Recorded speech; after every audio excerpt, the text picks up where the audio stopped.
This is Reuters. Leaders of countries that account for more than a quarter of the global economy are set to meet in South Africa.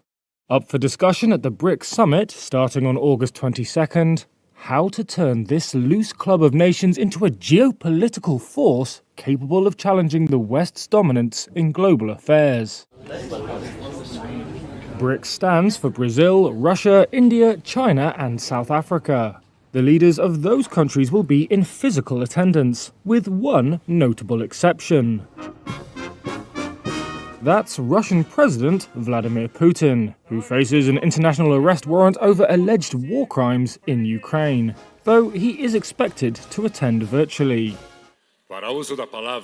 Few details have emerged about what Brics leaders plan to discuss. However, expansion is expected to be high on the agenda. Some 40 nations have shown an interest in joining, either formally or informally, officials have said, including Saudi Arabia, Argentina and Egypt. However, there could be tensions. China wants to enlarge Brics quickly as it tussles with the United States for geopolitical influence. Brazil is resisting, fearing the already unwieldy club could see its stature diluted. Russia is keen to bring in new members as it seeks friends amid its diplomatic isolation over Ukraine. Its most important African ally, South Africa, is on the same page. India is on the fence. What unites the bloc, though, is skepticism about a world order they see as serving the interests of the United States and its rich country allies. Brics nations are keen to project themselves as alternative development partners to the West. The bloc's new development bank wants to de-dollarize finance and offer an alternative to the IMF and the World Bank. However, it's only approved $33 billion of loans in nearly a decade. That's about a third of the amount the World Bank committed to disbursing just last year. The NDB has also been hobbled by sanctions on Russia. South African officials say talk of a Brics currency, mooted by Brazil earlier this year as an alternative to dollar dependence, is off the table. Institutional development of Brics. Nevertheless, South Africa's Foreign Minister Naledi Pandor has said Brics wants to show leadership, particularly in terms of the development and inclusion of the Global South in multilateral systems. The theme of the Johannesburg summit is Brics and Africa. That emphasises how the bloc can build ties on a continent increasingly becoming a theatre for competition between world powers. Africa is also in the eye of the climate change storm. Carbon-intensive Brics nations, accounting for 40% of the global population, also make up about the same share of greenhouse gas emissions. Brics countries blame rich nations for causing the most global warming and want them to take on more of the burden of decarbonising the world's energy supply. Officials in Brazil, China and South Africa said climate change may come up at the summit, but indicated it wouldn't be a priority. More than 60 people are feared dead after a boat carrying mostly Senegalese migrants capsized off the coast of Cape Verde.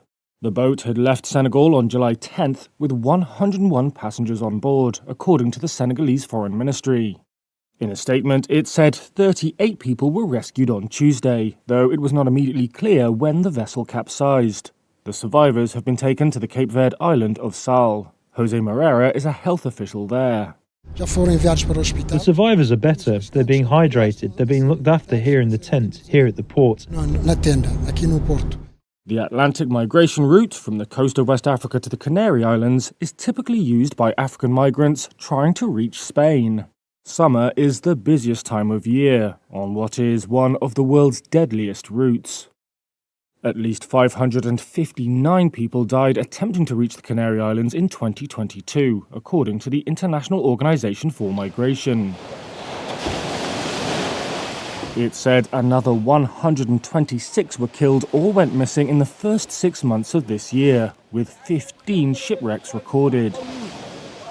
In late July, a migrant boat capsized off the coast of Senegal's capital, Dakar. At least 15 people drowned. IOM spokeswoman Safarum Saleh said safe and regular pathways to migration were sorely lacking. That, she said, gives room to smugglers and traffickers to put people on these deadly journeys.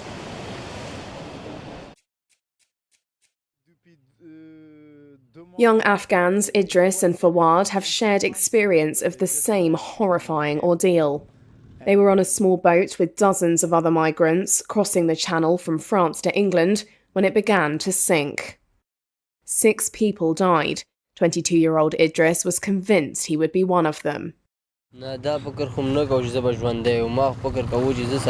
never believed I would survive. I thought I was dying and was ready to die. I asked God to forgive my sins. I also remembered my mother and father. I kept swimming for the sake of my parents and my brothers and sisters because we have left home and are going through all this suffering for their sake. I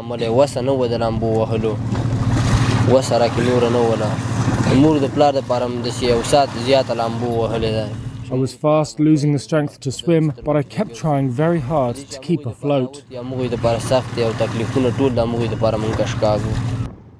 More than 60 people, mostly Afghans, were saved by French and British rescue teams on Saturday. Idris and Fawad told Reuters their story in the French port city of Calais 4 days later. Half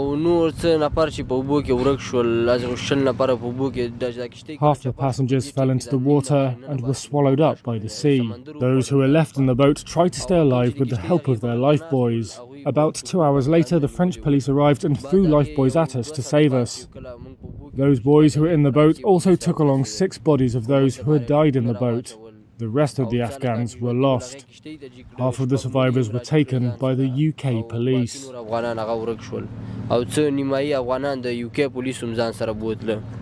The channel between France and Britain is one of the world's busiest shipping lanes. Currents there are strong, making crossing on small boats dangerous. People smugglers typically overload rickety dinghies, leaving them barely afloat and at risk of being lashed by the waves as they try to reach British shores.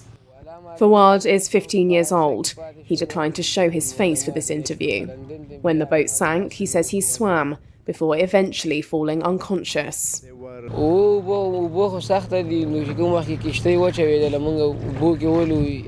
the boat split up, it was quite dark and we could not see anything. We were very scared, but thank God he saved us.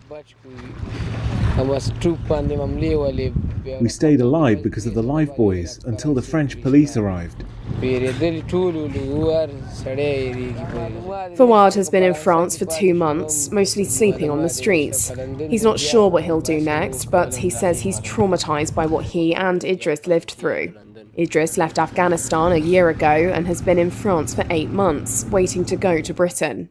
But he says he will not risk a second crossing attempt. A French judicial source said Thursday that 2 Iraqis suspected to be people smugglers and 2 Sudanese suspected of helping them in return for a lower price for the crossing are being formally investigated over the deaths. Over 2,000 migrants have reached Britain in small boats in this month alone. Conservative British Prime Minister Rishi Sunak has repeatedly pledged to stop the boats ahead of an election expected next year. Paramilitary troops were called in to guard a Christian settlement in eastern Pakistan on Thursday, where a Muslim mob vandalised and torched several churches and scores of houses. The violence unfolded after 2 men were accused of desecrating the Quran in Jaranwala, the industrial district of Faisalabad, police said. Rioters were demanding that the 2 accused men be handed over to them, though the pair had already fled their homes. This protester accused the police of failing to act to bring the accused men to justice. When a man smuggles cocaine, he is apprehended within hours, but the blasphemers have not been arrested after 24 hours, he says. Police should side with Muslims, he adds. The attack started on Wednesday, continuing for more than 10 hours without any intervention by police who were at the scene, witnesses said. People's houses were burned down. 3 or 4 churches were set on fire. Whatever happened could have been settled through negotiations by sitting down together, which did not happen. Now things have reached a stage where rangers have been called in. The entire city is in lockdown. Police denied the accusations. and said security forces at the scene had prevented an even worse situation. Salim Qasim Mas's home was among those gutted. When I saw my house, I felt a jolt in my heart, and I thought I was going to fall. I immediately came out of my house and sat down. We have not committed any crime. All this is a grave injustice towards us. Residents said they witnessed thousands of Muslims, led by local clerics, carrying iron rods, sticks, knives and daggers during the rioting. The troops have cordoned off the Christian colony, blocking all entry and exit points with barbed wire, while hundreds of Christians took refuge in a nearby district. Police arrested over 100 suspected rioters, the Pakistani government confirmed in a statement, adding that an inquiry had been ordered into the incident. Local and national government leaders pledged support for the Christian community in the aftermath. This is provincial government leader Mohsin Naqvi. The losses that you people have suffered, as a government, as a Muslim, as a human being, it is my duty to compensate your loss and restore it to its original form. This is my and my team's promise to you that within 3 or 4 days we will restore your properties to their original state. Our teams are already working on it. Blasphemy is punishable by death in Pakistan, and although no one has ever been executed for it, many accused people have been lynched by outraged crowds. Rights groups say accusations of blasphemy are sometimes used to settle scores. That has left hundreds of people in prison after being accused, because judges often put off trials, fearing retribution if they are seen as being too lenient, according to the rights groups. The Trump investigation is under. Forney Willis, the Georgia District Attorney prosecuting Donald Trump, has proposed his trial there for racketeering and election interference begin next March. That would be only a day before Super Tuesday, when voters in over a dozen states vote for the Republican presidential nomination. The scheduling could mean the former president, now GOP frontrunner candidate, appears in court mid-campaign. In her filing on Wednesday, Willis also proposed initial appearances for the various additional defendants in the case in early September. Among the names were Trump associates Rudy Giuliani and Mark Meadows. Lawyers and a spokesperson for Trump did not immediately reply to a request for comment. Trump was indicted by a Fulton County grand jury on Tuesday, along with 18 others. He was charged in a wide-ranging scheme to reverse his 2020 presidential election loss to Democrat Joe Biden, and of breaching the state's racketeer-influenced and corrupt organizations, or RICO law. The trial date for at least one other of Trump's legal snares is also set for next March, a separate case in New York over hush money payments to ex-porn star Stormy Daniels. Trump is also set to go on trial in Florida next May on charges of retaining sensitive government documents after leaving office, while U.S. Special Counsel Jack Smith seeks a January start date for Trump's trial on charges of plotting to overturn the results of the 2020 presidential election. Trump's attorneys have previously argued that any trials should be scheduled after the 2024 presidential race. The criminal charges filed against former U.S. President Donald Trump in Georgia include allegations that he violated laws designed to fight organized crime groups in the 1970s, called RICO. But what is RICO, and how is an anti-mafia law used against Trump? RICO stands for the Racketeering, Influenced, and Corrupt Organizations Act. It was passed by Congress in 1970, mostly to target the mafia. Most states, including Georgia, then followed suit with their own versions. Professor David Sklansky is with Stanford University's law school. Like the federal model, the Georgia statute allows prosecutors to sweep together in a single indictment, and most likely in a single trial, a large number of defendants, and a large number of different criminal schemes, all of which are related only in that they're part of the same overall pattern of racketeering through an enterprise. And a pattern of racketeering just means 2 or more violations of particular state crimes RICO was made to go after mafia kingpins who kept their hands clean by letting henchmen do the dirty work and parking any money they got from it in shell companies or other fronts. So why is RICO being used now? Today, the mafia has largely been dismantled in the United States, but prosecutors have widened RICO's use to other groups, such as Wall Street banks that engage in illegal market manipulation. The Fulton County District Attorney prosecuting Trump is herself no stranger to the statute. To date, this office has indicted, since I've been sitting as the district attorney, over 12,000 cases. This is the 11th RICO indictment. The district attorney who brought this case, Fannie Willis, previously prosecuted a number of educators in the Atlanta area for a conspiracy to cheat on standardized tests. And that was a RICO indictment, a Georgia RICO indictment. It charged 35 different defendants. It is cumbersome. It does create lots of complications, but it's been done before, and it's been done before by this district attorney.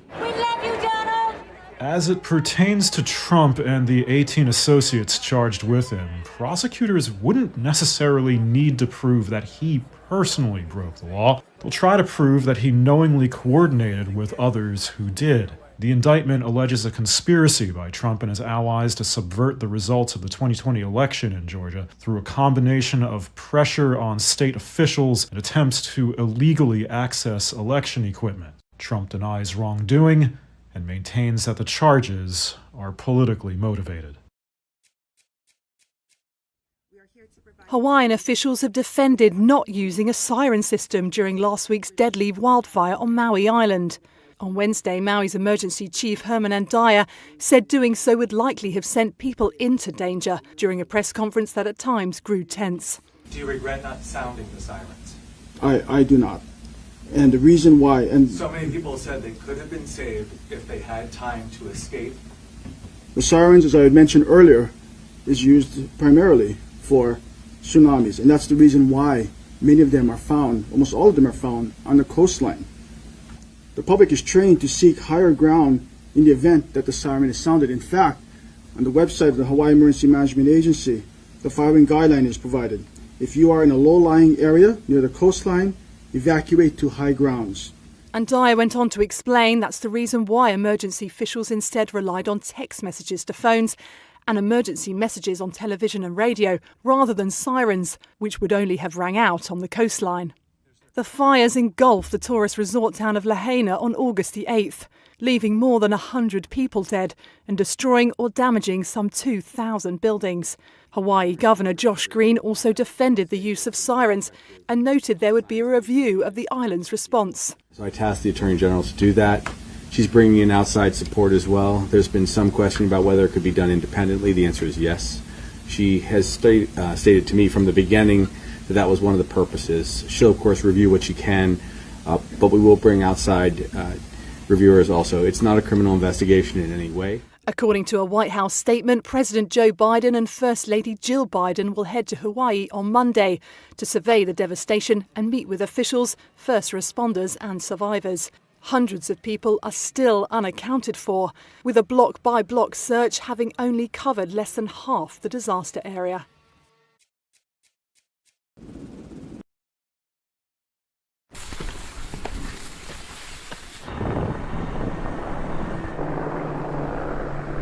Times size, and they're going to meet right there in the middle. There is a possibility that without rain, the fire reaches the outskirts of Yellowknife by the weekend.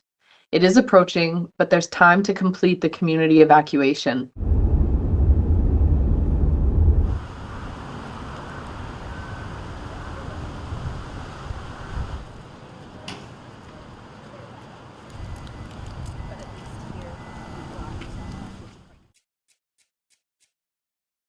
New York City has banned TikTok on government-owned devices due to security concerns. Wednesday's announcement meant it joined a number of US cities and states in placing restrictions on the short video sharing app. The administration of New York City Mayor Eric Adams said TikTok posed a security threat to the city's technical networks. The city's agencies must now remove TikTok within 30 days. Employees will also lose access to the app and its website on city-owned devices and networks. TikTok is owned by Chinese tech giant ByteDance and used by more than 150 million Americans. Some US lawmakers have called for a nationwide ban due to worries about possible Chinese government influence. TikTok said it has not shared and would not share US user data with the Chinese government. It also claimed to have taken substantial measures to protect the privacy and security of TikTok users. Top US security officials, including FBI Director Christopher Wray and CIA Director William Burns, have said TikTok poses a threat. Many US states and cities have restricted TikTok on government devices. Montana recently passed a bill banning the app across the state. The rule is due to go into effect in January, but has been challenged legally. Cash flow problems in China's real estate sector has some investors worried. They're concerned it could spill over into multiple sectors of the country's economy. Country Garden was China's largest property developer before this year, but it's now enduring a debt crisis, while one of China's top asset managers with major real estate exposure is also struggling. Zhongrong, a subsidiary of Zhongji Enterprise Group, has missed some repayment obligations, prompting investors to protest outside of its building in Beijing. The state of these firms has fueled worries the country's real estate woes may affect its $57 trillion financial industry. It has also highlighted the potential of outsized exposure of China's $3 trillion shadow banking sector to the property sector. Gary is a senior economist at Natixis. As long as the problem in the cash flow of developers are not solved, it's possible to see more credit events like this here and there across the shadow banking sector. So I think in general, it means that investors are likely to be more risk adverse, which doesn't really serve too well for the goal to actually help developers. Since the sector's debt crisis unfolded in mid-2021, companies accounting for 40% of Chinese home sales have defaulted. Most of them were private property developers. It has led to many unfinished homes, unpaid suppliers and creditors. Those creditors are not only financial institutions, but also ordinary people who bought wealth management products linked to trust financing. There is very little liquidity left in both the equity and debt markets as investors and creditors now avoid the sector. With home sales already very weak, the debt crisis could delay the prospect of a recovery of both the property market and the broader Chinese economy. China's property sector accounts for more than half of global new home sales and home building. It is the largest asset class in the world, with an estimated market value of around 62 trillion. The Chinese government is yet to announce any bold stimulus measures to combat the issue.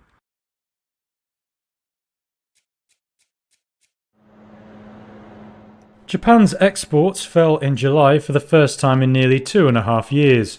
They were dragged down by faltering demand for light oil and chip-making equipment. The fall drives concerns about a global recession as demand in key markets such as China weaken. Data released Thursday showed Japanese exports fell 0.3% in July year-on-year. It was better than analyst forecasts, but also followed a 1.5% rise the previous month. Manufacturers are braced for core orders to slide during the current quarter, partly due to weak offshore demand. Overall, the data highlighted fragility in Japan's export engine. It had helped underpin better than expected second quarter GDP growth, with car shipments and tourism the biggest drivers. Japanese policymakers are counting on exports to shore up the world's number 3 economy. They also wanted to pick up the slack in private consumption that has struggled due to rising prices. But the threat of a sharper global slowdown and slower growth in Japan's major market China have raised concerns about the outlook. The World Bank has warned that higher interest rates and tighter credit will take a bigger toll on global growth next year. By destination, exports to China fell 13.4% year-on-year in July, while US-bound shipments rose 13.5% year-on-year last month. Thursday's data also showed imports fell 13.5% in the year to July. Lenovo on Thursday posted a worse than expected 24% fall in revenue for the April-June quarter. The Chinese company was hit by a slump in global demand for personal computers. This marks the fourth consecutive quarter that the world's largest PC maker has suffered a sales decline. The result comes after Lenovo reported a 14% drop in annual profit for the year that ended in March, its first annual decline since 2019. Revenue in the April-June quarter fell to $12.9 billion, below analyst forecasts. The global health crisis gave a huge boost to sales of electronics as companies shifted to remote working. But as demand began to fall, revenue started contracting. This was further weighed down by rising interest rates and soaring inflation. The pace of recovery remains weak. Many retailers have unsold inventory, forcing PC manufacturers to adjust production volume and prices. However, Lenovo said its PC business is stabilizing and well positioned for a year-on-year recovery in the late part of 2023. Analysts said global PC shipments fell 12% in Q2, an improvement on the 30% drop in the preceding 2 quarters. Lenovo has expanded into other areas, such as servers and IT services, to improve profit margins. The company's shares fell as much as 6% after the earnings release, before recovering some ground. A U.S. appeals court ruled on Wednesday that access to a widely used abortion pill should be restricted. The drug, mifepristone, was approved by the Food and Drug Administration more than 20 years ago. But anti-abortion groups have targeted the pill, claiming the FDA used an improper process when it approved mifepristone and did not adequately consider the drug's safety when used by minors. A 3-judge panel on the conservative U.S. Fifth Circuit Court of Appeals agreed and ordered the FDA roll back actions that had made the drug easier to access in recent years. Those included allowing distribution by mail, approving its use up to 10 weeks of pregnancy instead of 7 weeks, reducing the dosage, and cutting the number of required in-person doctor visits from 3 to 1. But the ruling will not immediately take effect. Mifepristone is part of a 2-drug regimen with misoprostol for medication abortions, which account for more than half of all U.S. abortions. Numerous medical studies and many years of real-world use have concluded that the drug is safe and effective. Numerous states have moved to ban or restrict abortion access after the U.S. Supreme Court struck down a 50-year precedent protecting a woman's right to terminate a pregnancy. Wednesday's decision on the medication will almost certainly be appealed by the full Fifth Circuit, and then to the U.S. Supreme Court. You got it done without a single vote in the other team.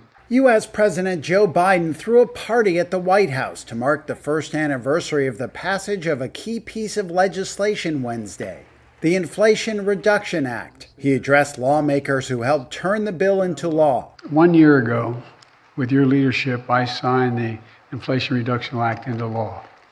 And one of the most significant laws I think has ever been enacted, taking on the special interest and winning. This is more than an anniversary. Biden is touting the bill as he seeks re-election, and he's betting on the IRA to help him get there. But he's got to be able to answer a question Americans may be asking. What's in this law? Reuters White House correspondent Jared Renshaw explains. It's basically Biden's signature climate change law. It has a basket of tax credits to promote renewable energy production, hydrogen, nuclear, solar, wind. So that's the big core of it. There's also some other elements, prescription drug relief for seniors, and wealthy Americans and wealthy corporations are picking up the tab. Biden said the legislation has already created 170,000 clean energy jobs and will create some 1.5 million jobs over the next decade, while significantly cutting the nation's carbon emissions. Folks, this law is transformative.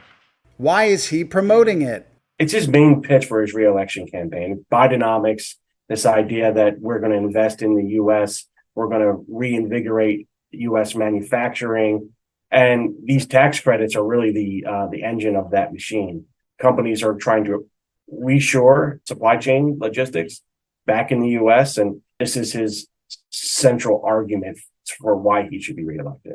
According to Reuters opinion polls, many Americans, including Biden supporters, don't know much about the IRA. Why is that? Some of it's the messenger, right? people are not listening to Biden. People are not tuned in to Biden. I think you'll see the White House and the re-election committee spend a lot of money and direct advertising. I think that will boost the absorption rate. There might be another reason Biden is pitching a bill that passed a year ago. It was his last major legislative accomplishment since Republicans retook the House of Representatives, and very likely will be the last major bill he gets done this term. Rather than promise new legislation that will likely never win over Republicans, he will attempt to show the current and future benefits of what he's already been able to accomplish.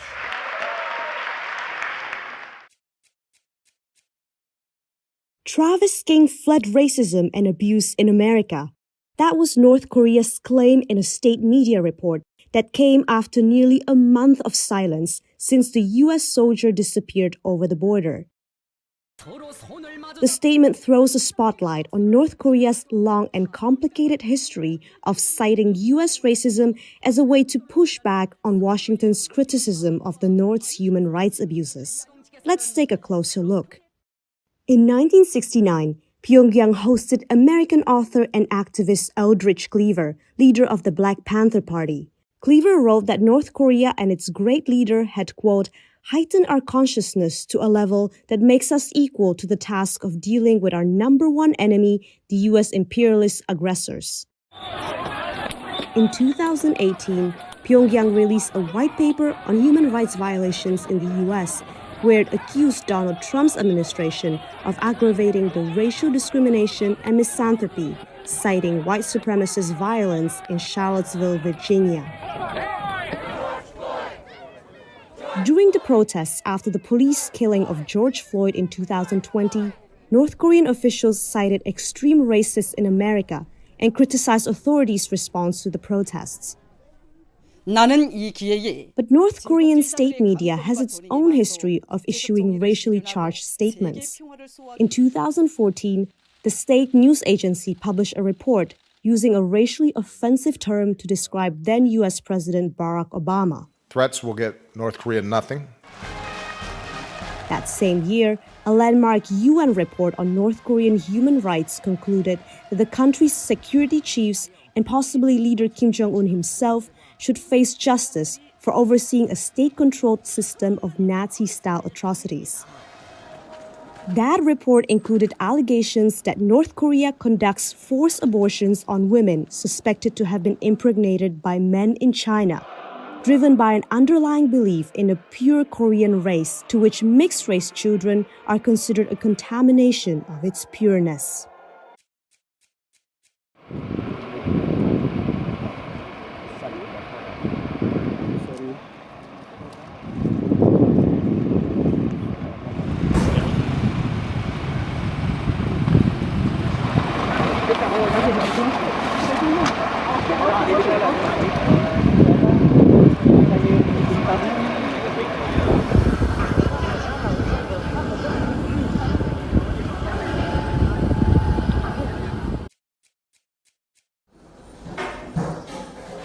Food, medicines and other essential supplies are getting harder to access for residents of Nagorno-Karabakh. Now into its 9th month, the Azerbaijani blockade of the breakaway region has caught the United Nations Security Council's attention.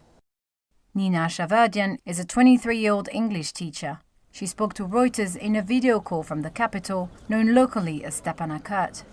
So right now we have also water shortages. And because of the water shortages and electricity shortages and no gas, the bakeries don't work. So there is not enough bread, even in the shops. They try to bake the bread at nights. So the queues are happening at night, so we don't have to stay under the sun.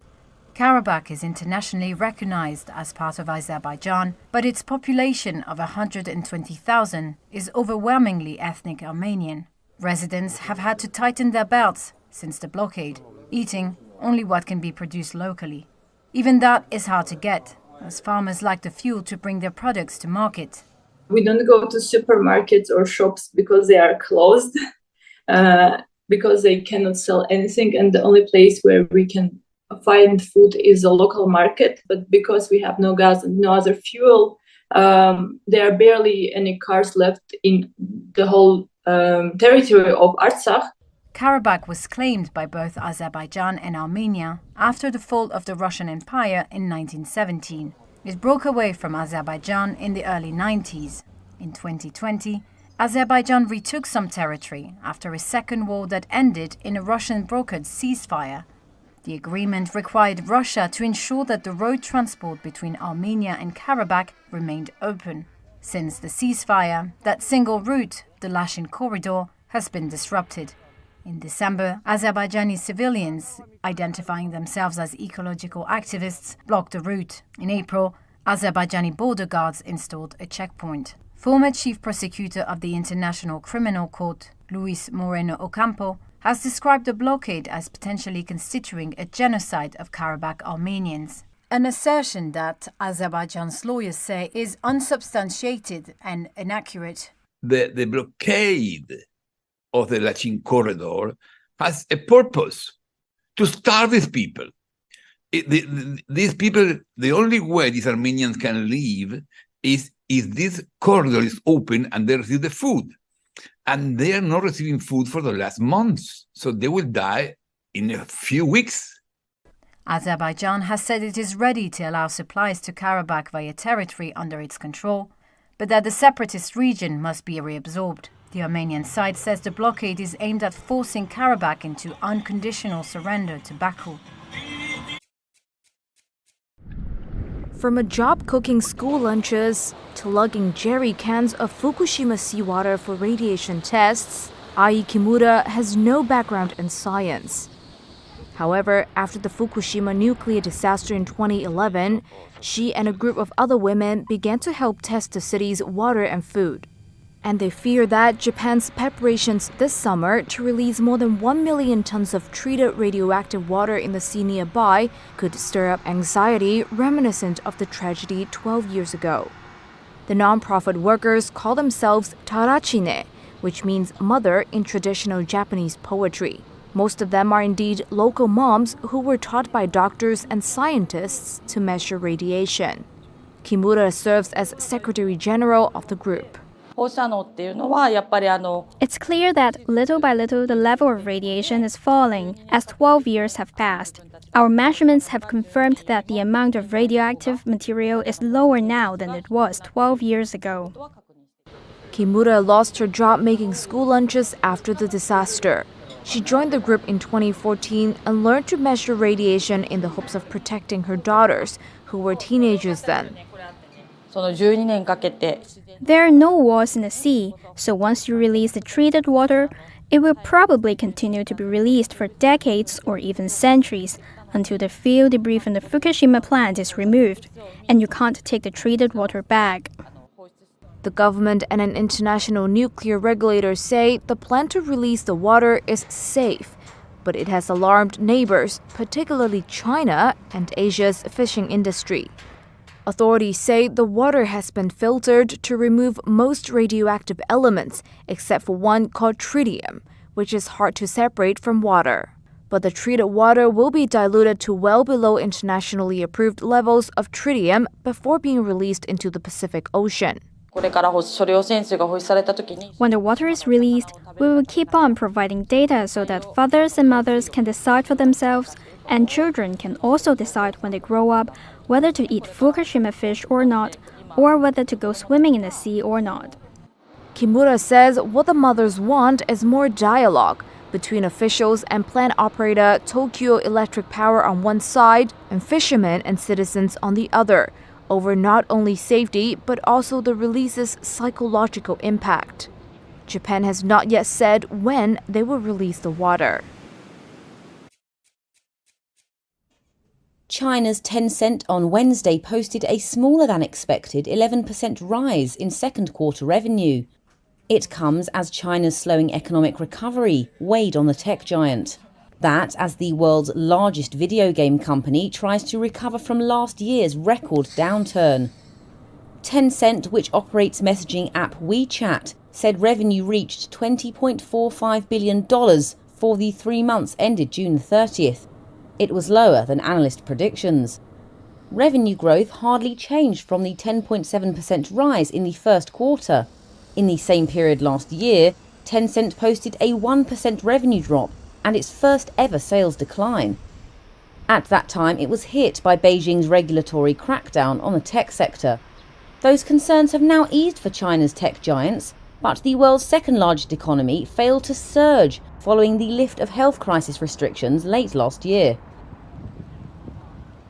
Tencent's profit rose 41% to over $3.5 billion as compared to the same period last year, but fell around $1 billion under the average analyst estimate. Its core gaming business experienced weaker than expected growth in the second quarter. Domestic gaming revenue stayed mostly flat, while internationally it rose 12%. Revenue from online ads stood out as one of the bright spots in Q2. It grew over a third as its TikTok-like short video service, Video Accounts, experienced increased demand. Worries about persistent high inflation in Britain grew on Wednesday, as key measures of price growth watched by the central bank failed to ease in July. Markets were concerned despite a sharp drop in the headline inflation rate. Officials said annual consumer price inflation cooled to 6.8%, down from just under 8% in June. Wednesday's data was expected by analysts and the Bank of England. Falling energy costs drove the fall in inflation, and food prices also eased. However, Britain still has one of the highest rates of price growth in Western Europe. While it moves Britain further from October's 41-year high of 11.1%, it's still far above the central bank's 2% target. There was pressure in core and services prices that the Bank of England is watching closely. Core inflation is important as it removes volatile food and energy prices. It stayed at 6.9% in July and was unchanged from June. Services inflation mostly reflects homegrown inflation pressure from wages, and that slightly rose to 7.4%. Sterling went up slightly against the US dollar after the figures were released, and it reinforced market bets the UK central bank will keep hiking interest rates.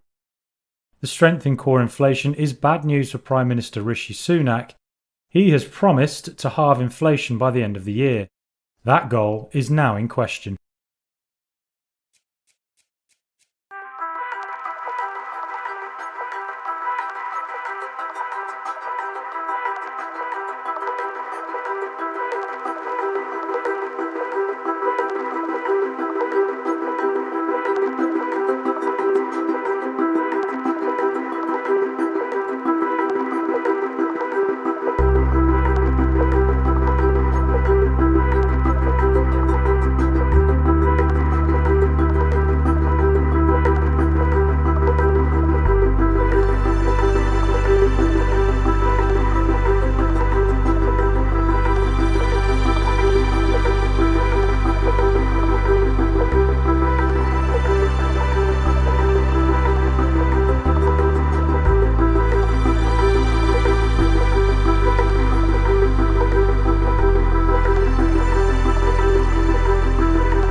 like these guys are just telling you they're short on nutrients, and a lot of times.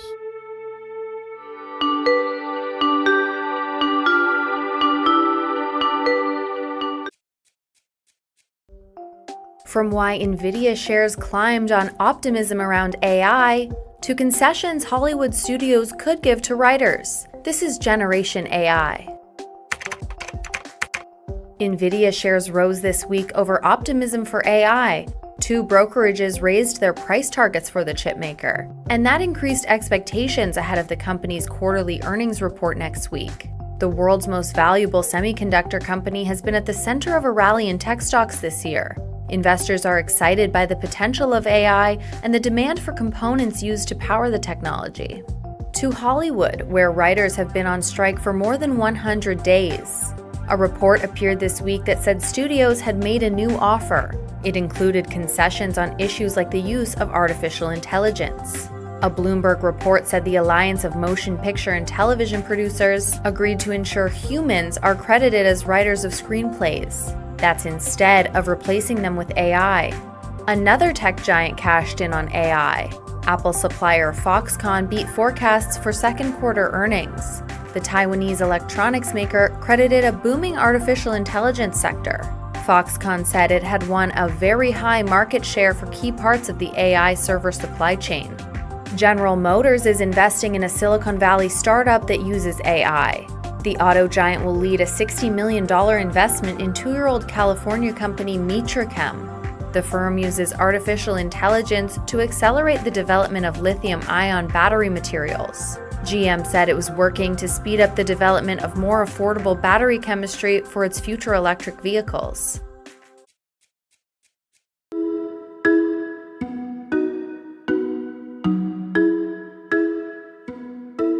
Found out that he was most likely bald, so he had a genetic predisposition to lose his hair.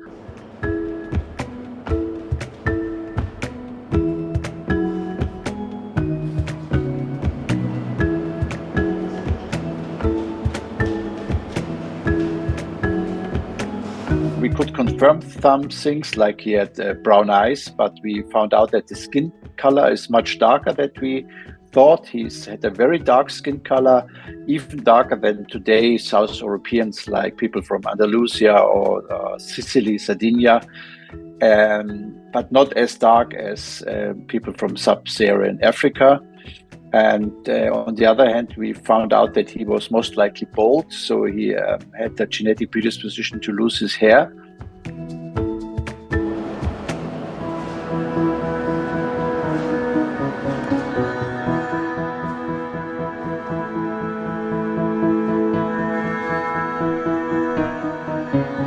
New sequencing technologies, or the advancement of these technologies, allows us also to look much more into detail, for example, in things like the composition of his microbiome. So we have been already studying some bacteria in his intestines, but we want to get the full picture, because we know today from modern studies the microbiome is very important for our health, for allergies, for our diet. We want to explore whether there may be differences between him and our modern population. And I think these technologies can help to also dig into this much deeper.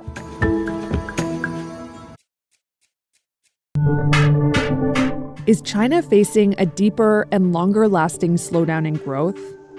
From retail sales to industrial output, July's numbers fell short of expectations.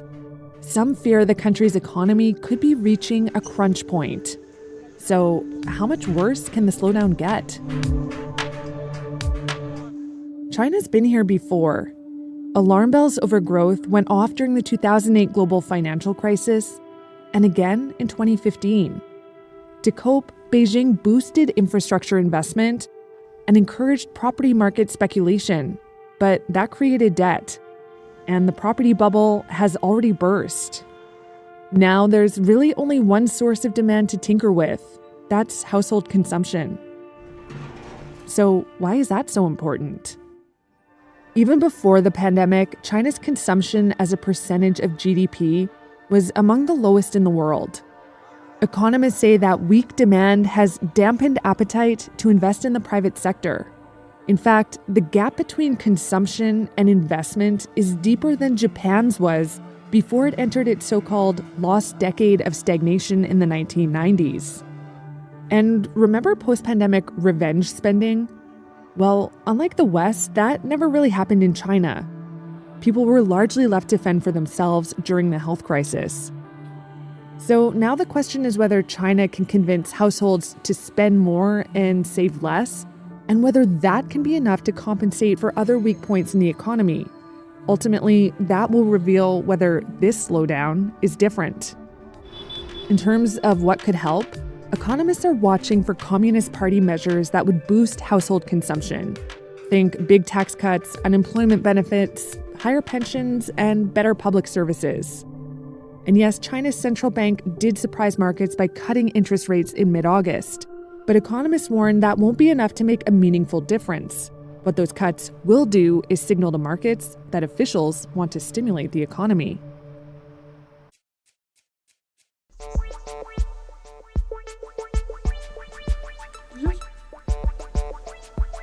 Bustoma als eine der besten Anfängerschnecken bei Achatschnecken vorgestellt. Auch eine sehr gute Anfängerschnecke, die Bustoma. Sie bleibt klein. I posted a video of my pet. Vlog style. I didn't mean to be a snail breeder or something. I studied art and I wanted to do music after. But once I was like, okay, I love my snail pets, you know, so I was like, hey, why not show it to my followers? And then, the videos went viral.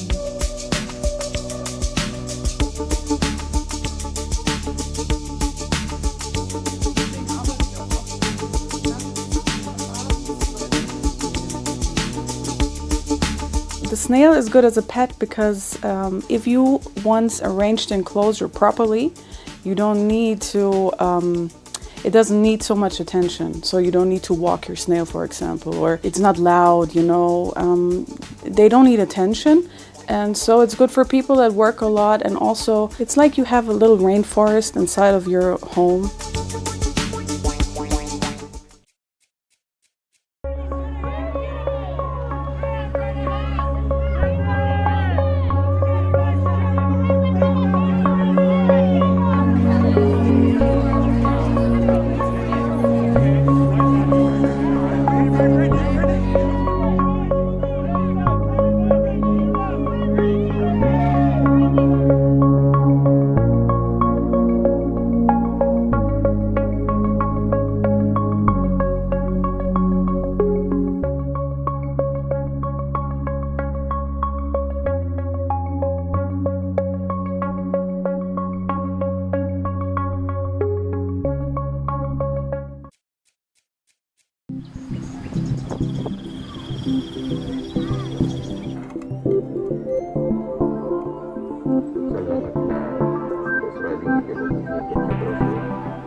شعور كتير حلو خاصة إني ما عمريش يعني جربته. كنت فجأة قاعدة على البحر لقيت سينما معروضة وإشي حلو يعني، ولقيت الكل قاعد بتفرج وجذبني هذا الإشي لأني أنا أصلاً يعني ما عمريش جربته، خصوصاً بغزة يعني. صحيح إنه موجود فيه أفلام على الجولات وأشياء، بس يعني هذا إشي جديد وحلو كتير. كنت قاعدة على البحر انجذبت له خاصة إنه جد، حتى لو كان كرتون يعني مع إنه يعني عمره كبير، بس حبيته يعني على شاشة وإشي سينما يعني، بتمنى أعيد التجربة كمان، حلو كتير. لما بنحكي على السينما في غزة هذا إشي شوي جديد، لأنه أنا عن نفسي عمري 35 سنة عمريش دخلت دار سينما، لأنه دور السينما هي مغلقة من فترة طويلة في مدينة غزة. فكرنا من خلال مبادرة قدمنا فيها لصندوق الثقافة التابع لوزارة الثقافة إنه إحنا بدنا نعمل سينما مفتوحة على البحر بأقل الإمكانيات، من خلالها نقدم عروض للناس الموجودة على البحر. صفته البحر مكان مفتوح، في كتير من الناس اللي بيجوا عليه خلال فصل الصيف.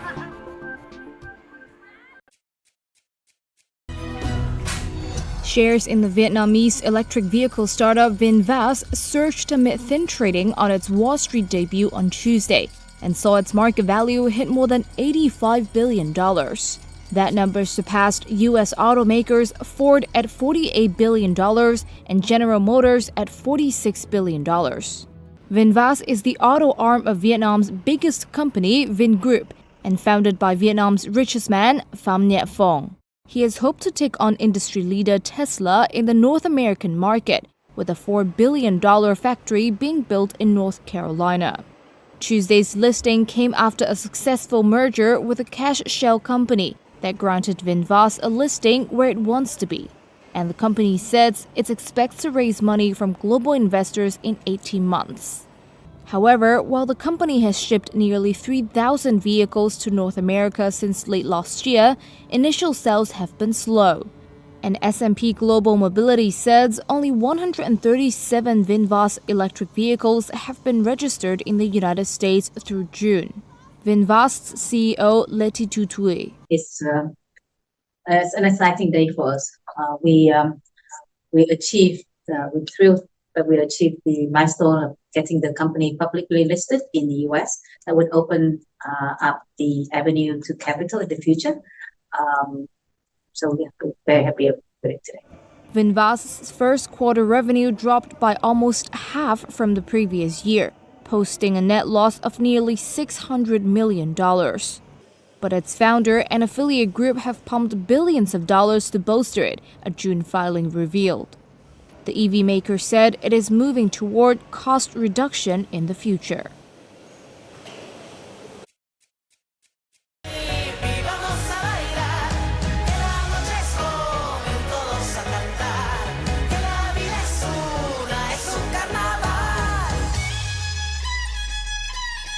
Mi música tenía que abrazar con mucha fuerza de donde yo venía.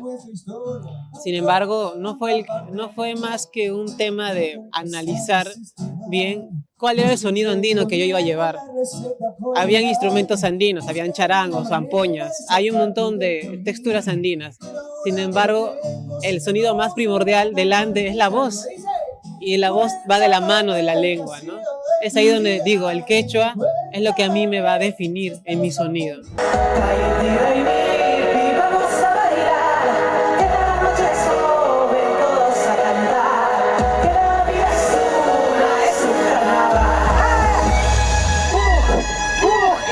El pop es un género musical que está bastante de moda para los jóvenes, los adolescentes y ahora, bueno, nosotros también los adultos, ¿no? Y ligarlo con la música andina, pues ayuda a que sensibilice también a todo nuestro pueblo, ¿no? A todas nuestras nuevas generaciones y las antiguas también que somos parte del Perú.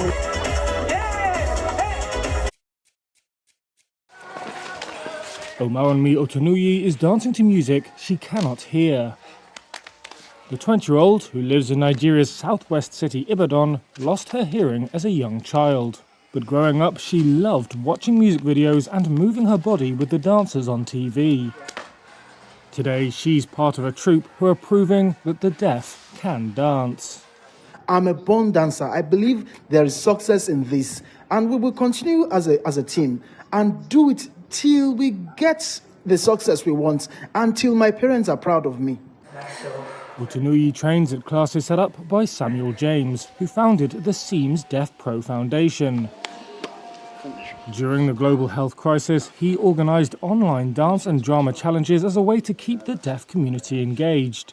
Deaf can dance, deaf can act, deaf can do this. They can do everything except hear. From the best of the best, he set up the dance group. People, when we go to a place to dance, they say, how is this possible? How are they able to work with songs, the sounds and everything is on point? How is this possible? That has been our target. Rigorous training sessions have paid off. Otanuyi and her fellow dancers have performed in several states across Nigeria and participated in a virtual deaf international festival in the US. I'm so glad we were able to show the audience what we could do. I'm excited because we made it happen. We were able to show them that deaf can actually dance. Public performances by deaf artists are rare in Nigeria. There is little provision for people with disabilities to access cultural and artistic activities. But through hard work and talent, these dancers are tackling prejudice. And Otanuyi says she won't be stopping anytime soon. This is Reuters.